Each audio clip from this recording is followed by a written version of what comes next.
I'm Stephanie from WorkSafe Tasmania, and I'll be your moderator.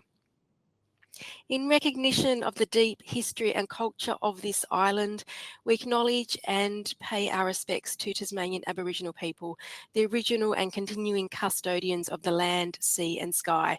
We acknowledge and pay our respects to all Tasmanian Aboriginal people, all of whom have survived invasion and dispossession and continue to maintain their identity, culture and Aboriginal rights. Please take a moment to read the following slide about information received today. Please use the chat window on your screen to type questions for today's presenter. Those questions will be answered throughout today's presentation. Today's presentation is only using presenter and moderator webcams, and the session is also being recorded. It is now my pleasure to introduce your presenter, Derick Borean from Altius Group. Derick is the founder of Altius Group, a leading Australian company focused on workplace health and wellbeing. With over 20 years of experience, Derick is an expert in helping people, businesses and communities thrive. Derick has worked in many areas from surgery and aged care to mental health and sports medicine. As a leader of the Australian Rehabilitation Providers Association, Derick drives new ideas in this field. Derick often speaks at events promoting healthy workplaces that benefit both workers and employers. He has experience in the US and holds degrees in business and occupational therapy. Derick's knowledge and dedication makes him a leader in his field, and we welcome Derick today. Thank you, Stephanie. Thanks so much for the introduction and warm welcome to all of you online. It's always a bit of a shame not to be able to see faces and interact in person, but you know, this is the next best thing, and I hope you enjoy today's session. I'd encourage you to ask any questions in the chat box. I will be sort of going on a bit of a journey with you today in relation to this topic, and it's somewhat of a personal journey. As Stephanie mentioned, I've worked in a range of different settings, clinically and otherwise, across Australia and also in other parts of the world, in the United States. And it's always been of real intrigue to me, and what really interests me is what is it that enables some people to flourish, to recover from life's setbacks and to overcome adversity and to succeed in the areas of their interest, and what is it that sort of makes people tick in this sort of way. And I've always been really quite fascinated with that, and it's sort of sent me on a bit of a journey through my work, but also through life to sort of understand those questions better. I've met, obviously, spent time with, assessed, interviewed, treated and rehabilitated thousands, literally thousands of people at times in their lives where they're undergoing real challenge. Where they've had their own setbacks through injury or illness. And I myself have experienced many setbacks in relation to substantial injuries and traumas as well. And I've learned from all of them. And you know, I think the thing about learning is you often don't realize you're learning when you're in the midst of it. And it's only on reflecting that you can gain some insights from your experiences. Today I'll be covering this really important topic of grit. And you may or may not have considered it in the line of work that you do. But I hope I can convey just how important this is in your life and in the recovery and well-being of people who have sustained injuries or illness. I'll also outline how we at Altius use modifiable factors to influence health outcomes and the grit of our clients and our customers. And I'll show you some of the tools we've developed in our practices and how we bring people on that sort of well-being journey, if you like. So thanks again for joining me today. I do want to also echo the sentiments and the acknowledgement of the traditional custodians of country throughout Australia, and to recognise their continuing connection to land, water and community, and to pay my respects to elders past and present, and the culture of our Indigenous communities. Okay, so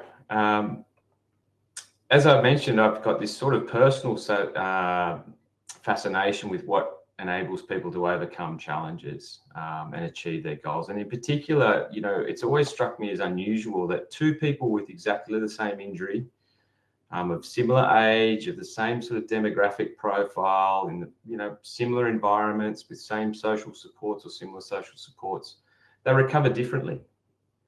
That's always struck me as very unusual. Why is it that some people overcome and some people succumb? Is there a defining factor that sort of determines how quickly or effectively people recover? And in sort of exploring this further, I've noticed a few things. And one is that as in the sort of medical field and as health professionals, and when someone is hurt or injured, we typically focus on the range of issues or problems that are there for them. What's wrong with them and how do we fix them? Things like biological factors, the physiology of the injury, the pathology of the injury. What are the sort of physical manifestations of the injury or their wounds or their trauma? And then we might get into psychological factors, things like their mood or unhelpful beliefs or a lack of social supports that might influence them. And we bundle these things together and we call them, biopsychosocial factors or yellow flags as they've been known. And then we may even go deeper. We may even think about comorbidities that complicate someone's presentation. So what are the sort of other medical factors that aren't related to their immediate injury or illness that influences them? Things like diabetes or heart disease or obesity. And these things are very important. I mean, these things are crucial to someone's recovery. And I don't want to diminish these things by any stretch. However, they don't often explain these differences in recovery of people with very similar profiles. We also know, as a fact, that personal injury schemes, and not just the ones in Tassie, but the ones all around the country and all around the world, unfortunately, they perpetuate injury and illness. People are sicker and take longer to recover in personal injury environments versus out of them. And there are many reasons why that is the case, but one core reason, absolutely, is that we are focused on what is wrong with the individual or their environment. And we are constantly assessing and reassessing and asking people to prove and to reprove what is wrong with them. So our focus is very much on disability, unfortunately. So today I'll cover how and why shifting this paradigm and this focus, if you like, to focusing on strengths and to focusing on factors that create independence and self-efficacy and the ability to take care of oneself amidst life's challenges has yielded really extraordinary outcomes for us in the work that we do for people with injuries and illnesses. And we'll also touch on, I'll also touch on how we enable organisations to do a similar thing, to set up an environment that elevates the well-being of their workforce. To make this shift and to achieve these outcomes requires an understanding of the important topic of grit. And I'll draw a lot today on the work of Angela Duckworth, who's somewhat of a guru in this area, has done a lot of work on the topic of grit. And she describes grit as passion and sustained persistence applied toward long-term achievement, with no particular concern for rewards or recognition along the way. Wow, okay, so there's a bit to unpack here in this very succinct definition. If we think about the term passion, passion means having a direction. It's the sort of ability to adhere to a goal over the long term and maintain an interest level, as opposed to sort of changing your goal regularly. Something that you're going to stay focused on for long periods of time. Sure, you might have smaller goals along the way, but there's something deeper in you that spurs you on, something or someone that you care deeply about that sort of drives that sustained effort. And then persistence is the quality that allows someone to continue doing something or trying to do something, even though it's really difficult or even if it's opposed by other people. People think you're crazy or it's not worthwhile or why are you doing that? So it's the ability to sort of overcome setbacks, to work hard and to finish things rather than give up. And you may have heard a sort of lot of narrative around a lack of resilience in younger generations today. Oh, I'm not sure if that's a fact or not. But there's a sort of theme that's emerged really around a lack of resilience, and grit speaks very much to resilience. One thing to note is that gritty people are often very dissatisfied with the status quo.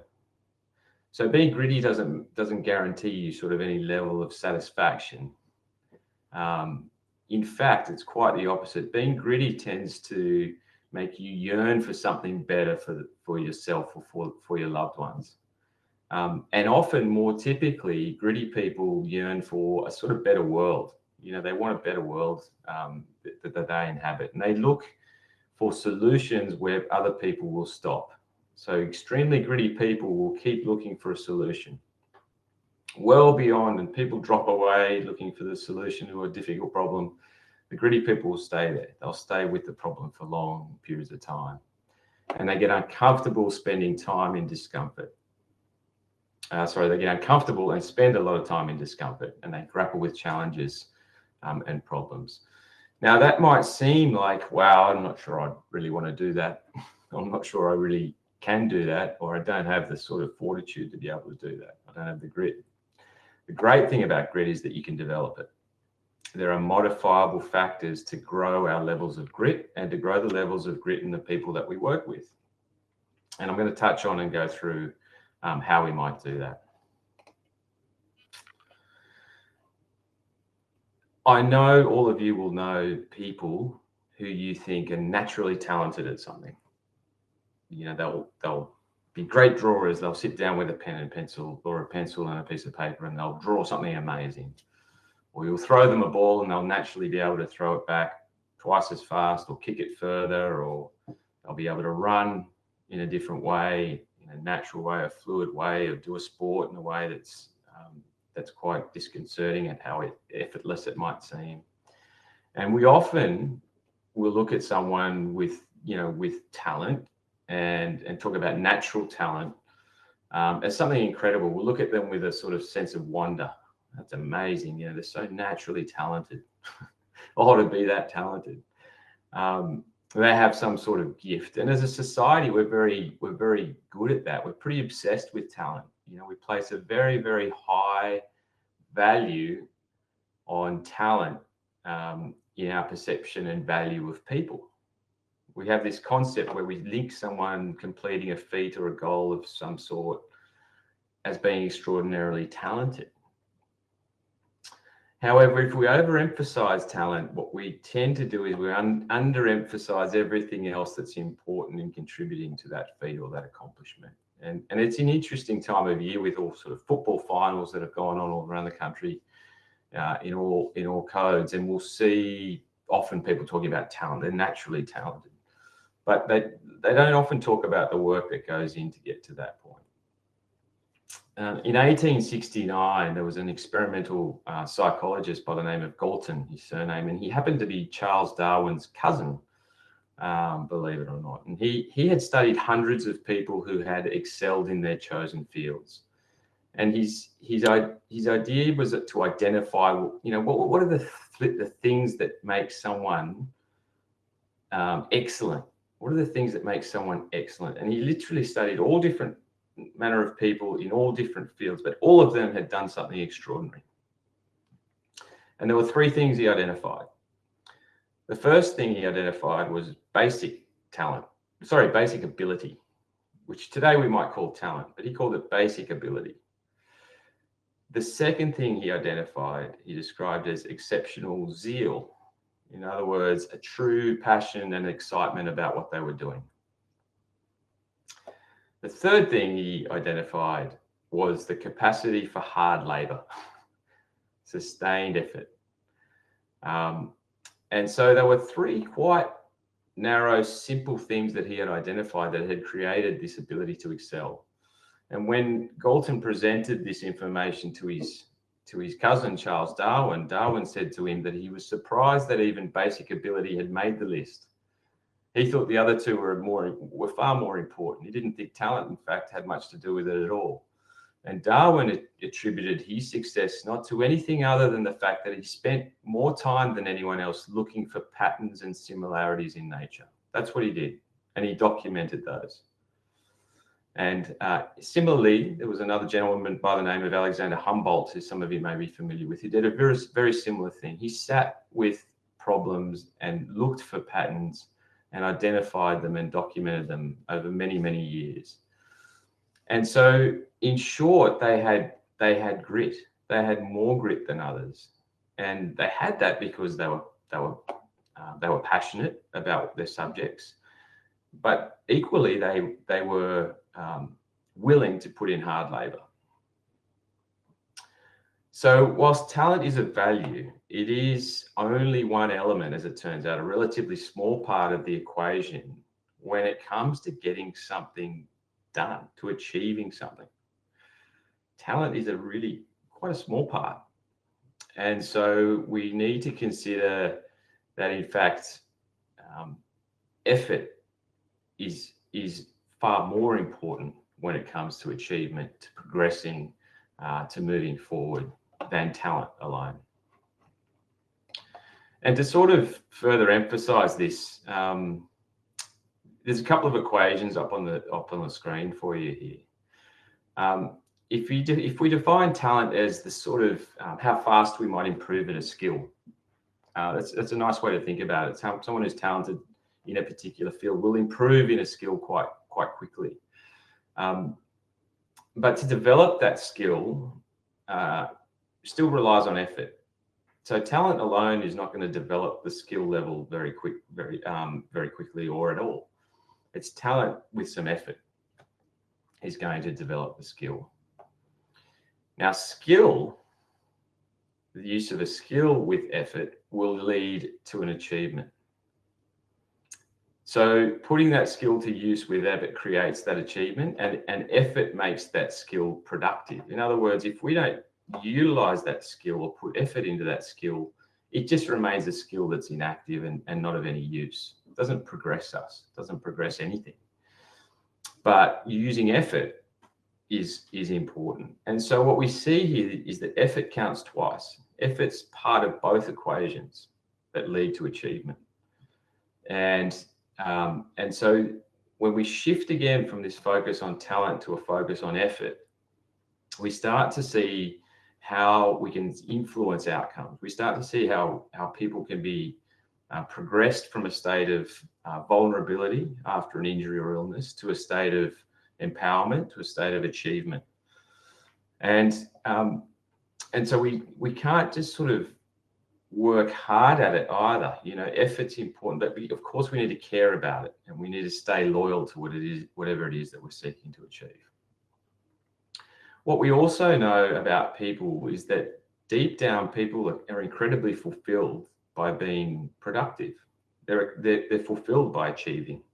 So achievement in and of itself is actually a motivator for a lot of people. They're able to demonstrate and to feel a sense of satisfaction from that. And we know, therefore, that work is, in fact, a very powerful influence on well-being. Work is perhaps the most powerful reason why people are healthy. And there's there's a lot of research done by Mansell Aylward, who's out of Wales, who did an incredible amount of research on the health benefits of work, on the importance of work to people's well-being. And one sort of famous study he did what drove his passion actually was he lived in a small village in Wales, and the lifespan of an adult male in that village was 82 years old. But across the river from his village was another village where the lifespan of a male in that village was 68 years old. There was a huge discrepancy.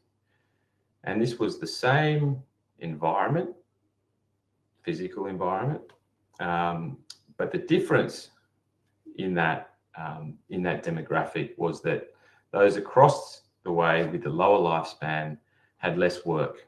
Worklessness was a feature of that village. And this has led to a lot of developments in the areas of workplace rehabilitation in particular, and this concept of the health benefits of good work. And some of you will be familiar with the health benefits of good work, and there's a consensus statement that's out there that you can easily look up and take a look at. But some of the startling facts about worklessness, people who are not in work, is that being out of work for 6 months or more is more dangerous to you and to your health than smoking 10 packets of cigarettes per day, every day, after a 6-month time frame. So that's quite extraordinary. That adults out of work are more than 6 times more likely to die from suicide than those who are working. And that young male adults are more than 40 times more likely to die by suicide than those who are working. So we have this sort of fundamental connection between achievement, a link with work and how work fulfills this element of achievement within us, and the health profile of us and our clients and customers. So when we think about grit and we think about health, we should also be thinking quite importantly about the element or the aspect of effort and the identification of these modifiable factors that influence someone's desire to improve and their desire to achieve. So when we, again, think about effort, we think about how important it is in this equation of achievement. It counts twice. And that's why I think we should perhaps turn down the volume on talent. Talent's important, but it's only a very small part of the equation of achievement and of progress. And when we have someone who we are seeking to rehabilitate, seeking to improve, we have to have this concept of achievement and progress in mind. And so what are the other tools we can utilize to help unlock that? I have a little case study here on a gentleman who probably looks pretty familiar to most of you. This is the great Don Bradman. Some of you will have seen him before or know about him, and some will know in great detail about him. This is a picture that actually sits in my office. It's a picture of him in his New South Wales cap. And he was a very young man at this point. And I love this picture because if you look closely in his eyes, you'll see a sense of quiet determination in those eyes. And it's a great picture for me that sort of resembles and elicits this concept of grit very strongly in me. And it's a great example also, he is a great example, I should say, of a level of grit that was developed and enabled him to achieve extraordinary things. Some of you will be familiar with his history. His history was that as a child, he would use a cricket stump, which, as you will probably know, is quite a thin sort of cylindrical piece of timber. And he would use that in place of a bat. He didn't have a cricket bat, but he had a stump, and he would throw a golf ball at what was a water tank in his backyard. So he had a small bat or a cricket stump, a golf ball, and a water tank. And this water tank was corrugated steel, and it would bounce the ball off in lots of different directions towards him. And he would seek to, he'd look to hit the ball with a stump. And he frequently missed. I mean, he missed sort of more than he hit the ball. And that was the nature of this sort of drill. He had fun with it. He loved doing it. And the challenge for him was to try and hit. If he had hit 3 out of 4 balls that he'd thrown down, he sensed that was a really good achievement. And he just continued to do this day after day, year after year. And he's quoted as saying, "I was never satisfied unless I could hit it, say, 3 times out of 4. The small bat made this no easy matter, as the ball came back at great speed and, of course, at widely differing angles. I found out I had to be pretty quick on my feet and to keep my wits about me. And in this way, I developed unconsciously perhaps a sense of distance and pace." And he went on to say that when I came into possession of a real bat, I was the happiest boy ever. Given to me by the Bowral Town team, it was a man-sized bat. But that didn't matter. My father cut 3 inches off the bottom. I went back into the paddock in my prized possession and played shots at imaginary balls until the light faded. And so again, this concept of persistence, this concept of passion about what his chosen endeavor was really evident from a very early age. And his efforts continued sort of beyond the development of his skill and persisted and persisted so that he subsequently represented New South Wales, and then he represented his country, and he ultimately led his country. But not only that, he is now regarded inarguably as the best batsman of all time, the greatest of all time, and one of the greatest sportsmen of all time. And as some of you will know, he's got a pretty famous batting average of 99.94. He didn't quite get to 100, but this makes him an absolute class apart from any other cricketing great. And even in comparison, where statistics are really widely used in cricket, he is 66% better than the next best batsman to ever play the game. And that is just unheard of in any other sport. To be that much better than the second best is quite incredible. But his example reminds us of the importance of repeated effort over early abandonment, of sitting with a challenge for long periods of time and sustaining an effort towards overcoming that challenge. So perhaps I've convinced you of this important concept of grit and how central it is to enabling us to achieve a goal and to achieve something that we're passionate about, and to help our customers recover and overcome challenges that they're inevitably faced with in life. So that's all well and good. What can we do about building grit? Well, there's 4 modifiable factors when it comes to grit. And they sort of address the questions, if you like, of how do we find strength to endure at something? How is it that we become more gritty? What are the things that make us more or less gritty? And these 4 things are quite key to that. Interest being the first. It's important to find the interest, the thing that keeps your interest.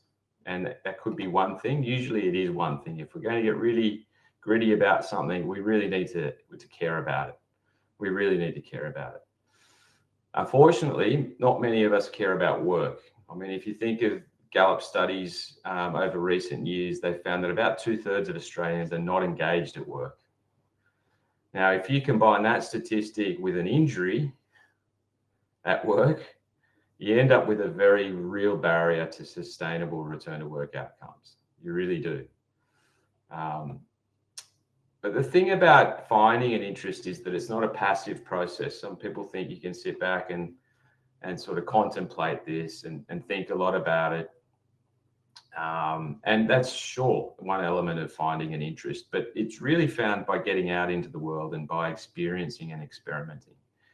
And that's an important distinction when we think about how we progress someone from a vulnerable state in their sort of injured state, because it's not about cocooning. It's not about entirely or only focusing on their injury. It's actually about challenging them to be in a different space, challenging them to be in a different space physically, psychologically and mentally, and to challenging their sort of expectations of themselves and their recovery. And so the way we might get to finding an interest or developing an interest or evolving an interest so that it is a factor that really drives us in our achievement or towards achievement is by asking questions like, what do we like to think about, or what do I care about, or what matters to me, or even things like, what do I dislike? And so this is, again, not a passive process. This is a process of experience. And the development of interests takes time, and we can use some sophisticated tools to identify our interests. And that's where we've spent a lot of time, energy, and resources at Altius to develop and utilize tools that help uncover interests. And I'll touch on those in a moment as well.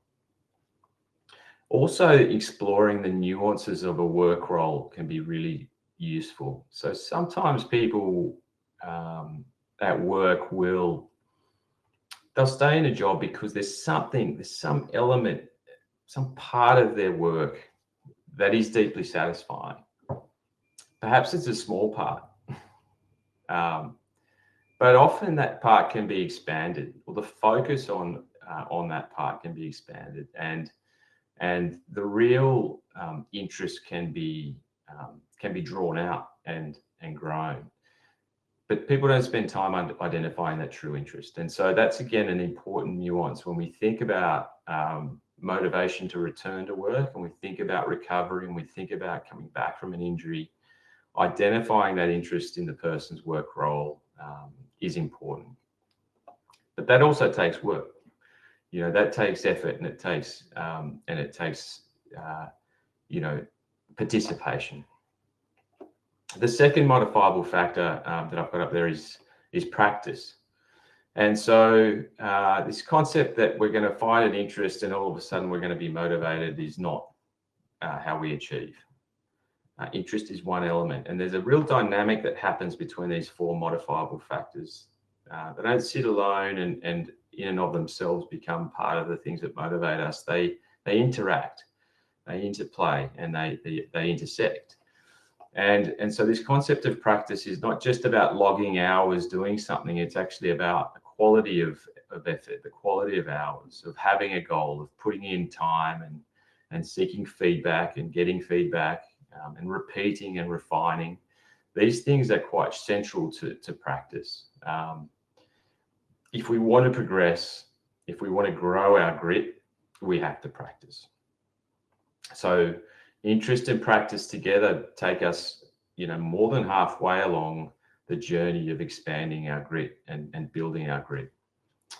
And some of you may be familiar with the work of Erickson, a psychologist called Erickson, that a work that was done some time ago. It was quite landmark research that sort of equated to this concept of 10,000 hours of effort or practice to achieve mastery.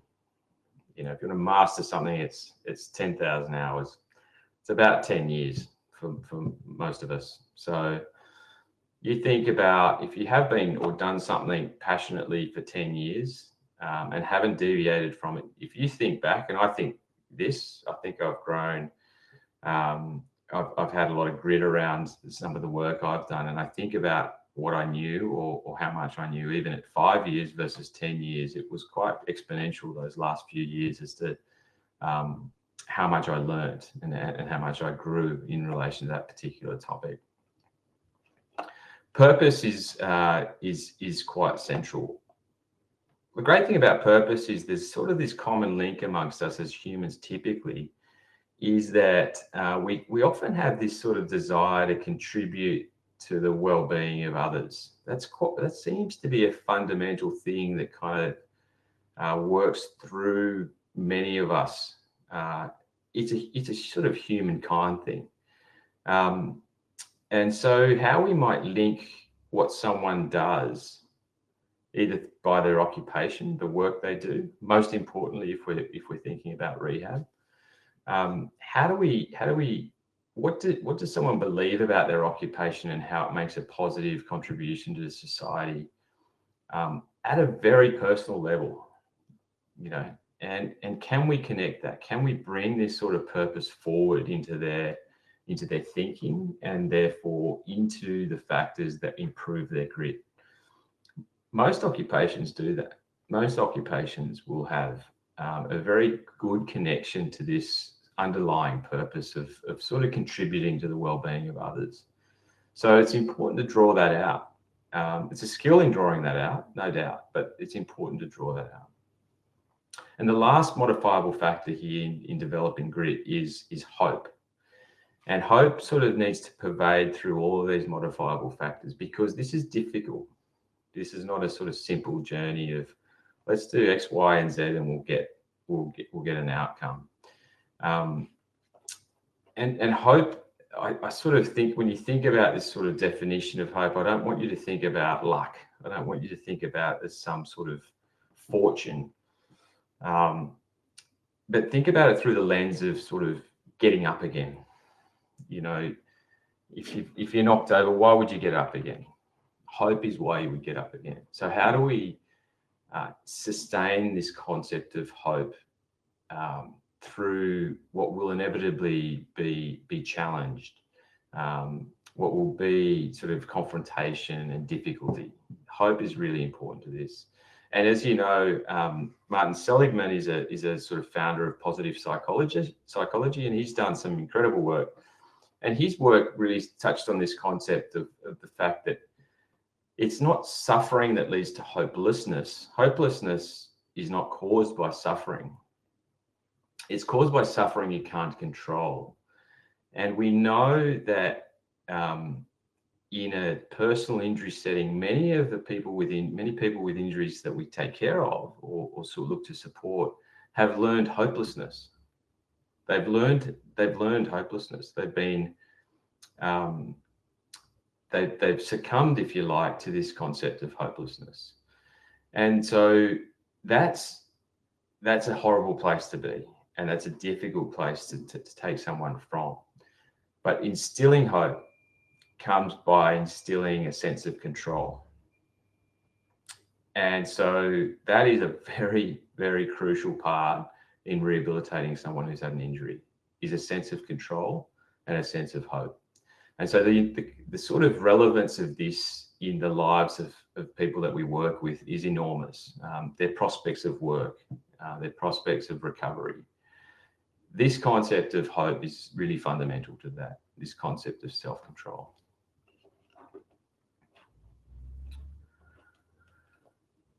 Okay, so if we think about then, you know, these modifiable factors and what we can take from that. What I have found is that those that succumb, those that don't actually recover by themselves, or even with a nudge, they're low on grit. They are always low on grit. That is a universal truth of people who do not recover. They are low on grit, all of them. I cannot, and I have not been able to identify any person who has not recovered from an injury or illness of their own without linking them to very low grit levels of grit. And so what are some of the things that sort of also red flag this? Some have not had an injury in the past. Some people have not had to recover from anything.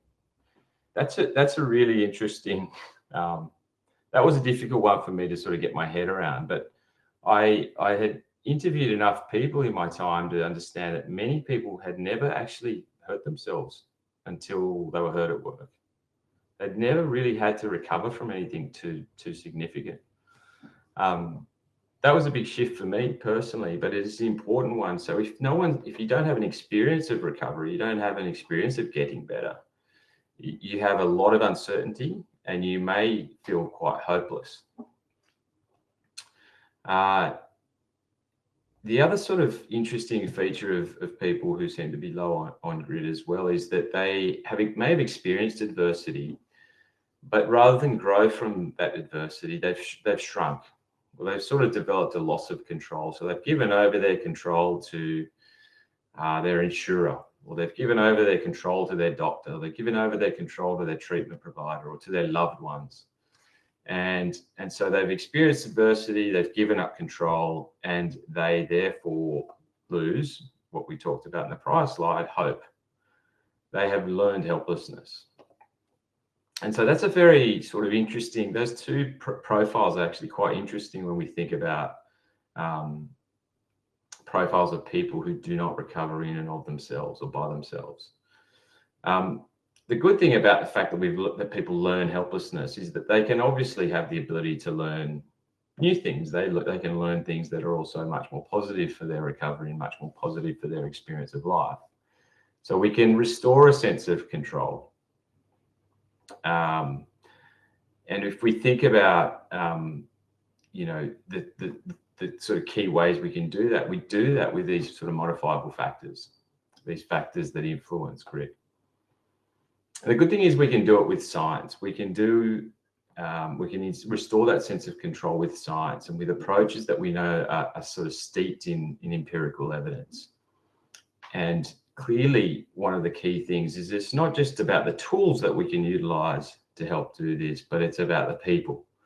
And the ability for people who are working with someone with an injury to know about grit and to know about these modifiable factors is really quite fundamental and can be the difference between sort of average outcomes and extraordinary outcomes. And so certainly within Altius, our team understand this concept of grit, and the tools that we have built over a couple of decades and more of working with people and rehabilitating people with injuries have been sort of steeped in this concept of grit. And people in the team are great health professionals, but beyond that, they're great coaches who know the science. The science is embedded in our training, and it's embedded in the way we approach people. So this, of course, improves the likelihood of success. Does it guarantee it? Not really, but it certainly improves the likelihood of success. And some of the reasons it may not work are factors that are related to systems themselves. And so where people, as I talked about at the very start, have learned helplessness or don't recover in the same way in personal injury schemes and outside them, there are structural factors that limit people's recoveries that perpetuate, and many schemes continue to perpetuate by nature of their design. And one of the simple ones I touched on earlier was this sort of concept of having to prove that you're unwell all the time. To renew a medical certificate, or to continue to receive treatment, you have to prove you're unwell. You have to prove you're well, because if you're well, you don't need it. So this sort of concept of focusing on what's not great versus what could be and what is better is sort of fundamental to a lot of personal injury schemes. We know that if we utilize a focus on strengths, we can engage people in a very powerful way. And when we talk about strengths, when we talk about interests and purpose, strengths become a very useful tool in growing and defining interests and purpose. And so as I move through the next few slides, I'm going to sort of touch on how we, within our organization, within our people, grow these or influence these modifiable factors of grit. And so you'll see on this next slide here, up on the top right, you'll see the connection to the modifiable factors of grit. So you'll know we've got interest, purpose, practice, and hope as factors. Our focus on strengths and the strengths of people that we work with is a way in which we grow interest and purpose. I'm interested if you know your own personal strengths, because strengths are the building block of hope. They're the way in which we validate what we're sort of good at, what we might have some talent in. And they're a great way of identifying or building an interest in ourselves. You can all jump on, if you don't know your own personal strengths, your top 5. You can jump on the Gallup Clifton Strengths Finder. Now that's an online tool. You can pay an amount to do that. The test has been done by well over 20 million people around the world. It's extremely valid and it's extremely insightful, and it is important to you.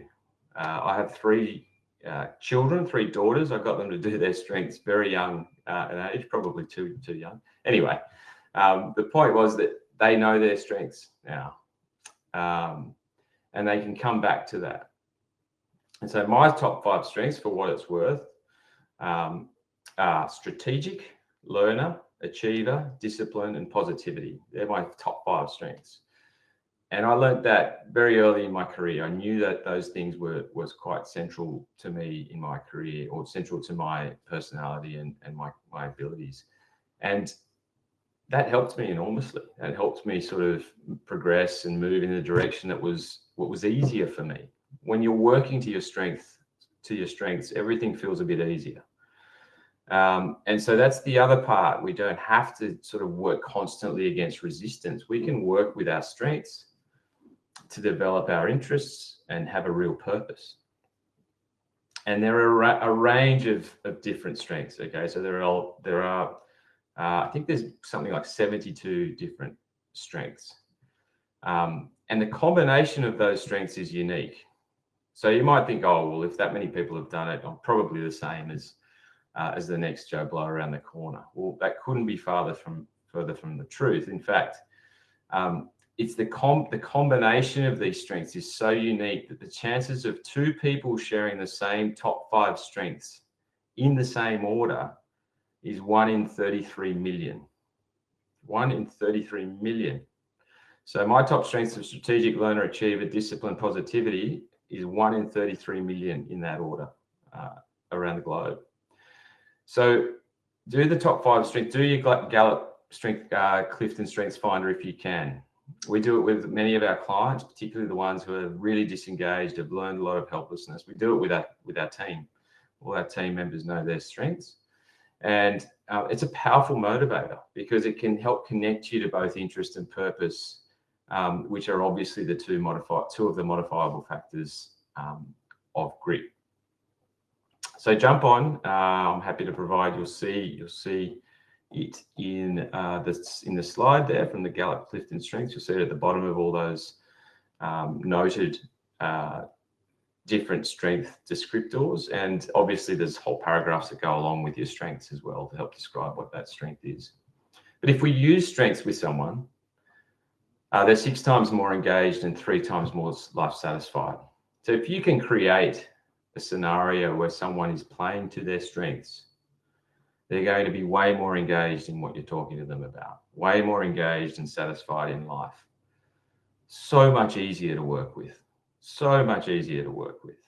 And for that reason, it kind of creates this connection to you as someone assisting that person. You're able to connect with the identity of that individual that you're working with. They're able to connect with their own identity in a much more powerful way.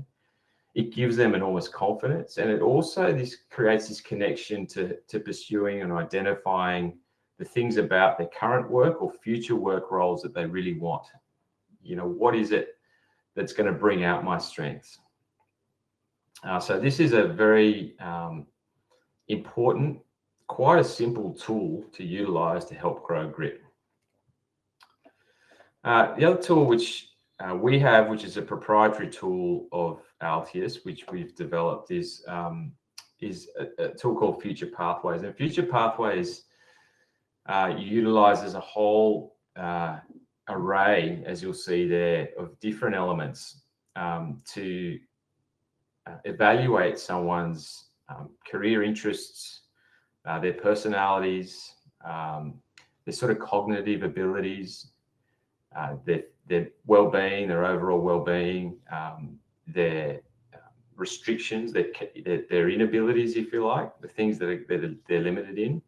And it connects all of those together and then feeds them into the largest occupational database in the world, which is ONET. It also feeds them into a couple of other databases, occupational databases.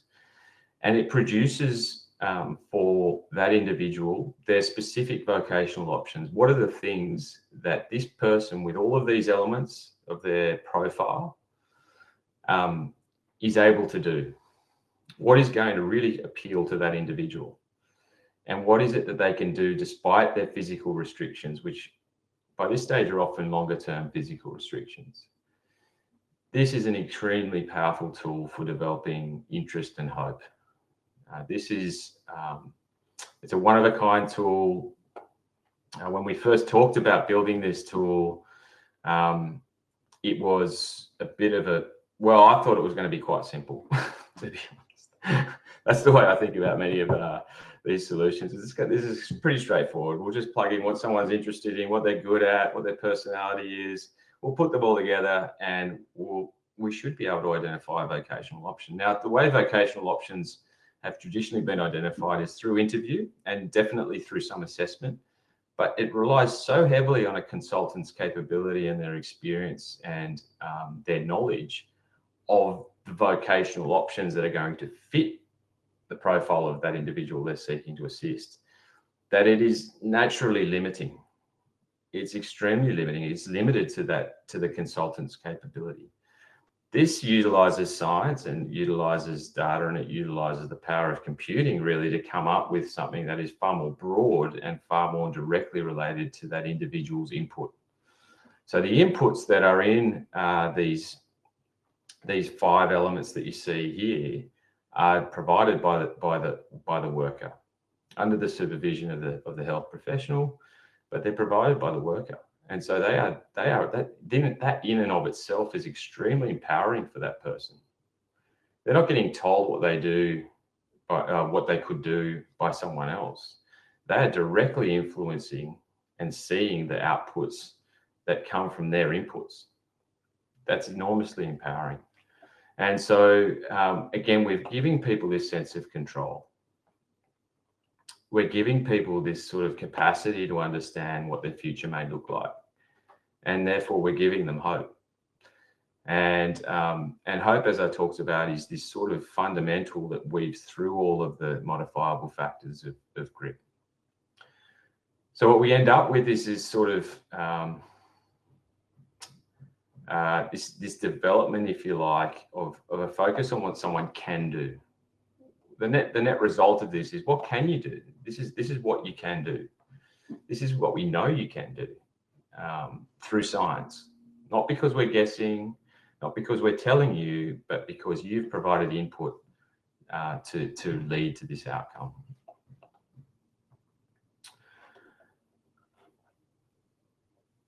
Another really far more simple tool, less sophisticated, but equally important to building the modifiable factor of grit is what we call the recovery and return to work calendar.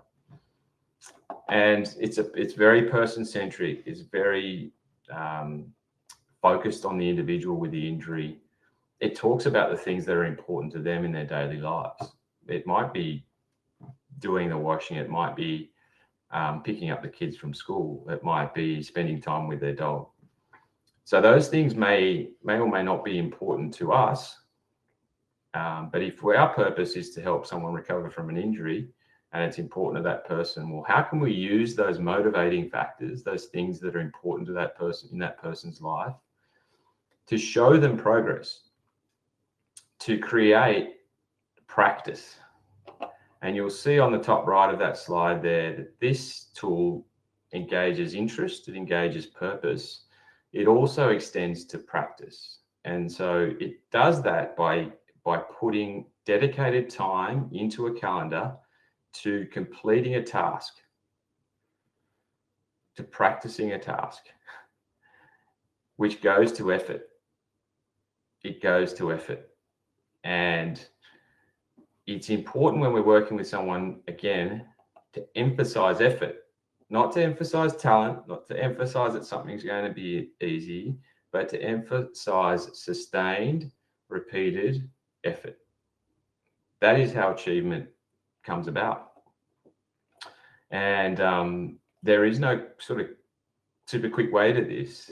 The quickest way to it is to put in effort. That's the quickest way to anything. And that's often overlooked, particularly for someone who has given their power away to other people. The physio is going to make me better. The doctor's going to make me better. The insurer is going to pay me and make me feel better. My employer is going to create an environment for me to go back to work and do things that I want to do. All this sort of giving of control to other parties who are in a personal injury scheme setting is a very common way for people to respond, particularly those who are not recovering well. So this creates personal impetus for that individual, creates an accountability for that individual, and it therefore contributes really strongly to building grit. It's a simple tool. It's certainly, this is conceptualized by me many years ago. We've certainly advanced it a lot over the years, such that we provide it in sort of electronic form on an app now for people, so that they get prompts and they're able to sort of tick things off as they go along. They get a great sense of achievement by ticking things off. They're obviously reminded to do them, and it becomes part of their practice.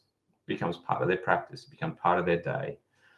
And so it becomes actually, from a very simple solution, it's quite an elegant solution as well, by that is evidence-based, it's motivating, it's deliberate, and it's sort of positive in its pursuit of, of personal and work outcomes. So we include personal outcomes in here because they can be very interesting for people. They can be very purpose-driven for people, but it also includes work outcomes.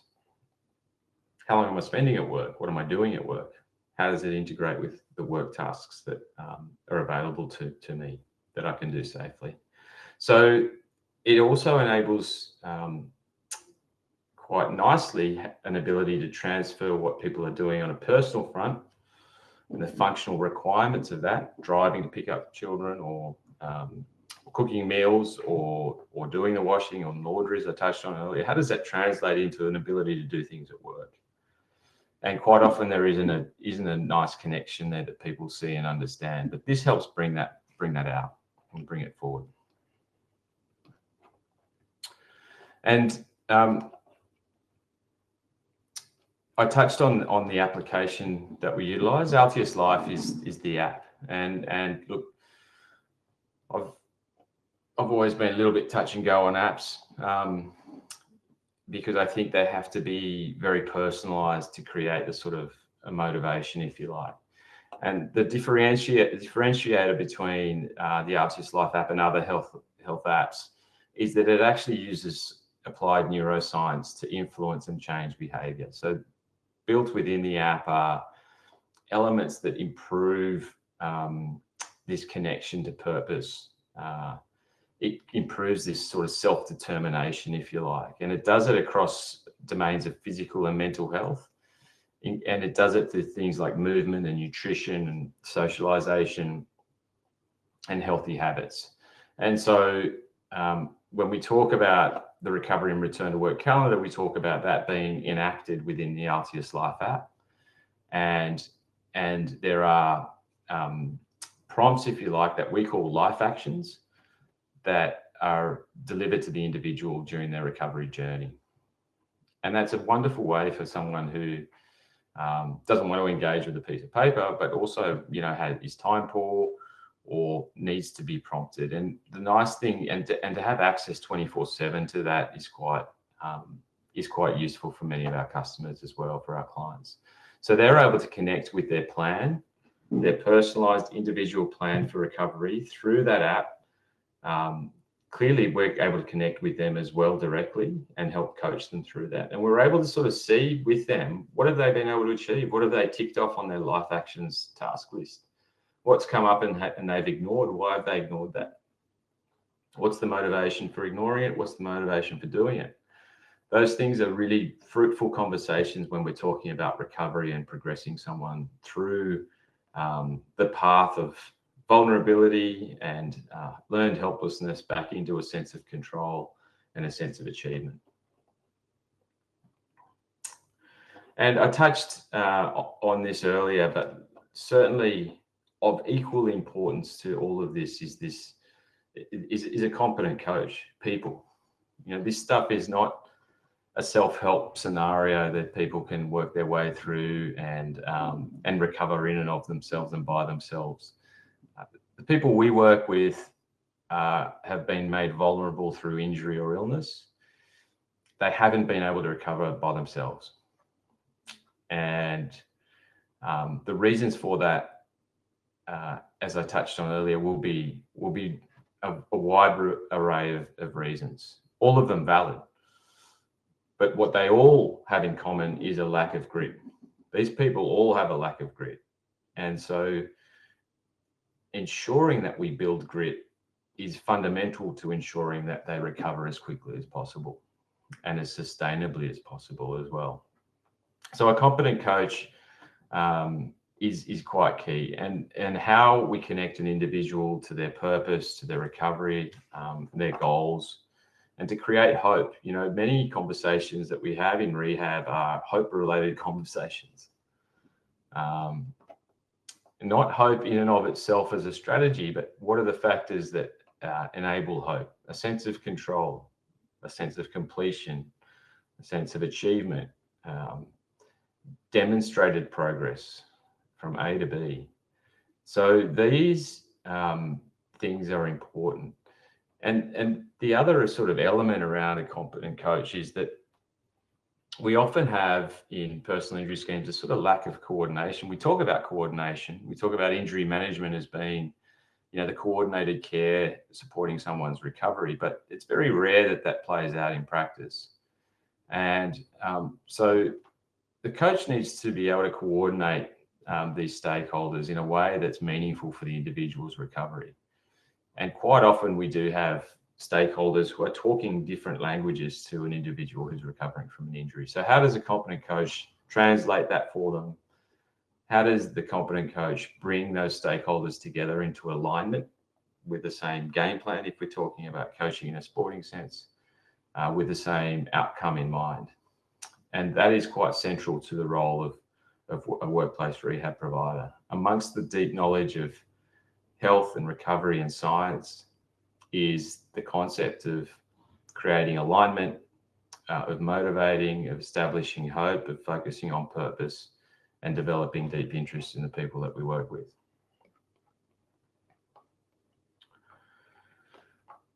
So I will, on that note, I guess wrap that sort of thought around an individual and move just briefly, quite briefly, to this concept of how we develop well-being and this sort of concept, if you like, of behavioural change or evolution of behaviour for organisations more broadly. And when we talk about well-being, we talk about well-being from a scientific perspective. What are the ways in which we can demonstrably and with evidence demonstrate progress in someone's well-being? And well-being, we know, is more than just being free from illness. It's a dynamic process of sort of change and growth. It's really fundamental to understand that. We're not just talking about someone being or an environment being free of illness. It's actually far more than that. It's a fluid situation. We can be, in a good place one day and a difficult place the next. And so how does the sort of environment, how does a program work with all manner of people day in, day out? And that's the key to a great wellbeing program. It's taking people who have a wide array of needs and bringing them together in a way that connects with them personally, but improves the overall profile and health profile of an organisation. And so we do that in a wide range of ways that I won't get into too much detail on, but I will say that using evidence-based tools and very strong data that shows the progression of a work environment across a whole range of domains of health. We can talk about well-being as flourishing as well. So this kind of connection of well-being to this connection of flourishing is really important. And it helps to conceptualize in the minds of many of us, what it sort of means. It doesn't just mean being free of illness or being in a sort of healthy state. It's really about, how we flourish despite life's challenges, despite the times when we fall over, despite the times when we're hurt. And it talks about, therefore, how we, the things that contribute to us moving forward.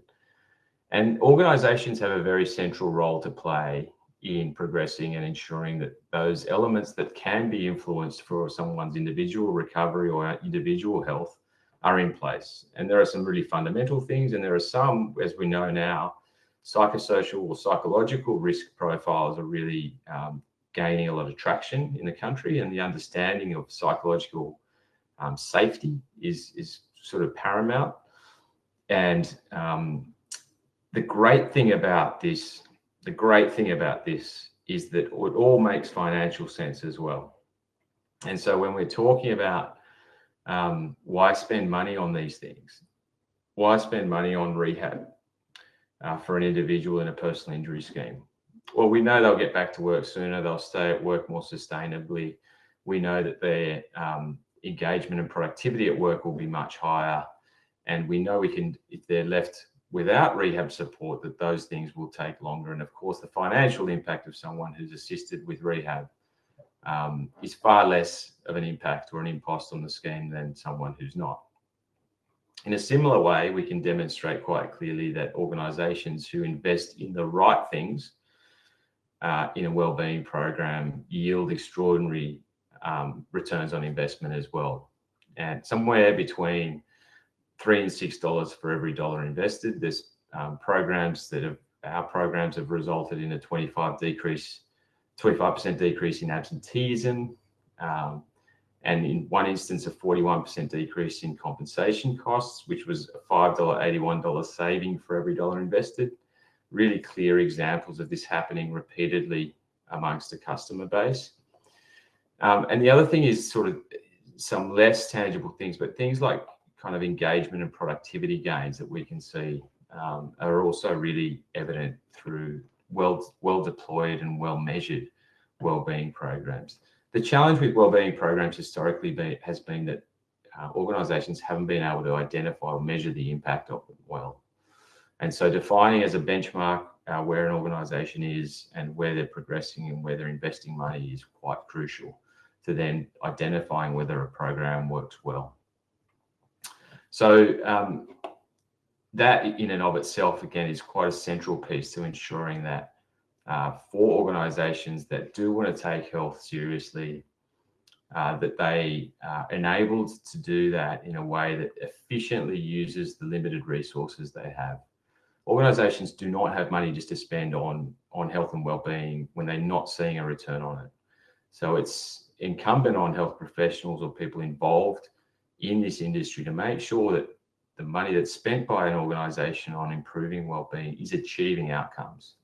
And as health professionals, we should all be very science and data driven in this respect.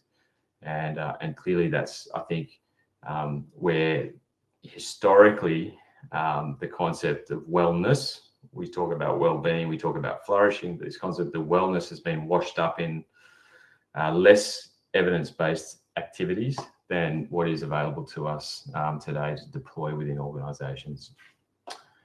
I did want to finish today just with a quote, and it's a quote, it's a testimonial actually that was written by a client who was injured at work, and she was assisted by one of our team. And I just want to touch on the 4 modifiable factors of grit that come out in this testimonial. It's a little bit long, but I'm going to read it to conclude the session today, and then I'll open up for questions. So if you've got questions as I'm reading this out, please pop them in the chat and I will absolutely come to them.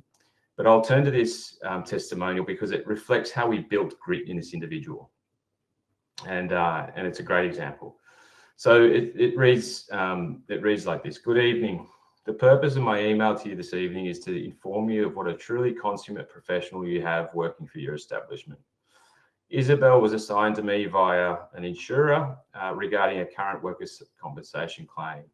She came on board in the midst of what was a very difficult time for me, and at a time when my trust had entirely disintegrated and my hope was all but lost.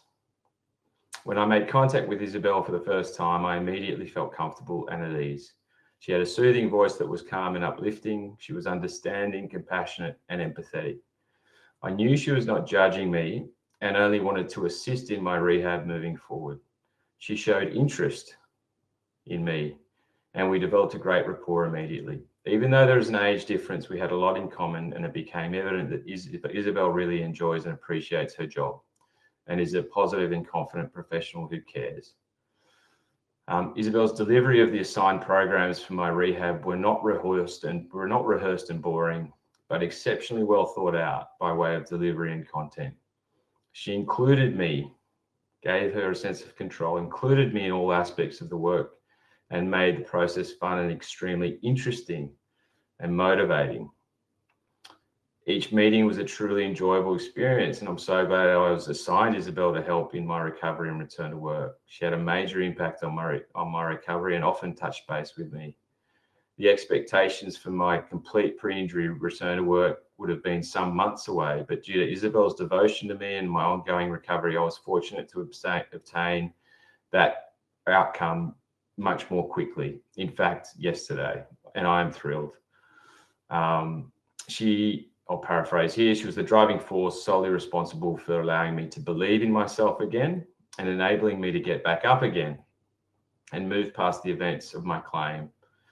Her belief in me was all the motivation I needed to push forth and get my life back to how it was pre-injury. That made me feel so good inside and impacted my life in a way that I'll never forget. And on it goes. But the language that this worker used to describe her experience of Isabel, but her experience of the programs and her experience of recovery and return to work directly related to the language of developing grit. And that was such a great testimonial because it brought forward, it's a great testimonial in any case, but it's a great testimonial because it brought forward exactly what our team and the tools that we have within our organization help elucidate, they help bring forward, is this concept and evolution of grit. So on that note, I wanted to thank you for the opportunity to present today. I know we're finishing up at least the presentation part very early, but we can take any questions you like through the chat. And I wanted to also, thank so much WorkSafe Tasmania for enabling me to present and inviting me to present and for organising it so professionally. So question here just on the presentation. Yeah, I will share the slides with you. Absolutely. You'll be able to have a look at the slides and they will prompt you certainly in the direction of a few key elements, Cody. So no problems at all for that. Thanks for your question. And we've also recorded today's webinar, so that will be made available on WorkSafe Tasmania's YouTube page as well. Thank you. And just another question, what part do supervisors play in improving grit in return to work? Yeah, great question. I mean, we know again from evidence that supervisors and managers are perhaps the most influential workplace personnel in relation to return to work. Some great work being done by Dr. Mary Wyatt around this. Who are the influencing factors, or what are the influencing factors on return to work? And supervisors and managers are huge in this. They are huge in this, and they do that by creating an environment, I guess, that can enable someone to fulfill their purpose. Managers will often be, whilst an organisation should set the tone and the purpose of their work, managers will be the ones, and supervisors will be the ones that connect this sort of overarching, organisational purpose with what's happening on the ground every day. So we know a worker's experience of their workplace is through their supervisor. It's not through the founder or the CEO, or, that's pretty rare. It's through their supervisor. How is the supervisor or manager bringing forth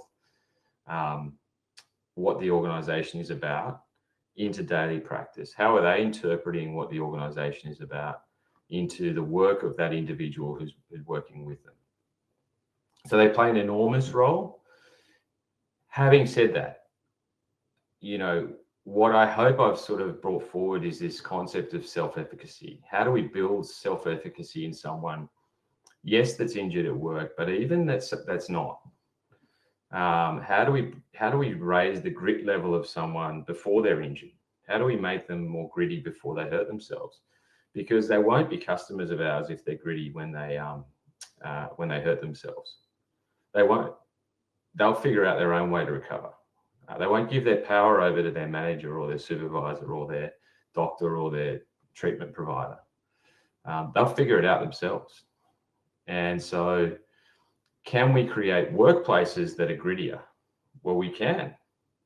We can do that by the modifiable factors we've touched on in this presentation and bringing them to life in a workplace.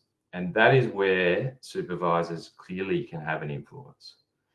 But there's this interplay here that I'm sort of cautious of, as you can tell.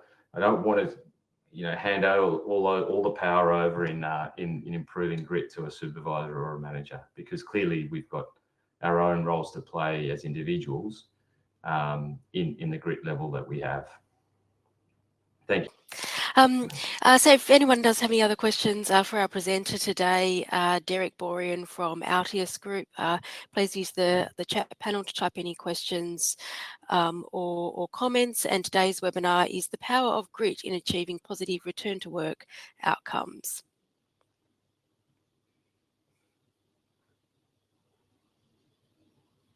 Thank you so much for joining. Good. A few comments there of thank you.